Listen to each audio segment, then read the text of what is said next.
बता दें, महाराष्ट्र में एकनाथ शिंदे की शपथ ग्रहण 30 जून को हुआ था। बावजूद इसके अभी तक सरकार का मंत्रिमंडल विस्तार नहीं हो पाया है। विपक्ष द्वारा इसे 2 लोगों की सरकार कहा जा रहा है। हर दिन सरकार के मंत्रिमंडल विस्तार को लेकर नई तारीखें सामने आती रही हैं। आज फिर यह खबर सामने आई कि आगामी 30 या 31 जुलाई को शिंदे फडणवीस सरकार की कैबिनेट का विस्तार हो सकता है।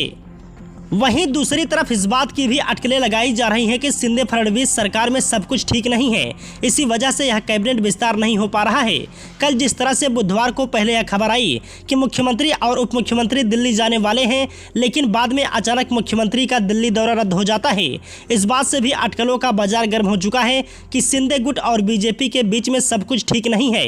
कहा जा रहा है कि बीजेपी और शिंदे गुट के बीच समीकरण नहीं बन पा रहा है। वहीं शिवसेना सांसद संजय राउत ने गुरुवार सुबह एक अहम बयान दिया है। उन्होंने कहा कि महाराष्ट्र में फिर से सत्ता परिवर्तन हो सकता है।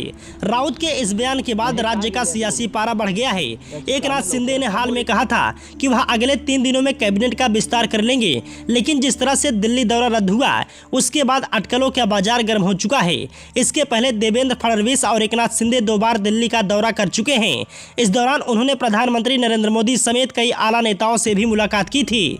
वहीं महाराष्ट्र में उद्धव ठाकरे का तख्ता पलटकर एकनाथ शिंदे को मुख्यमंत्री बने 3 सप्ताह से ज्यादा का वक्त हो गया है, लेकिन मंत्रिमंडल का विस्तार अभी तक नहीं हो पाया है। माना जा रहा है कि बीजेपी इस मामले में कई एंगल से देख रही है, जिसमें सबसे अहम है नए और युवा नेताओं को मौका देकर अगली बार फिर से बहुमत में सत्ता से आना है और शिवसेना को कमजोर करना है।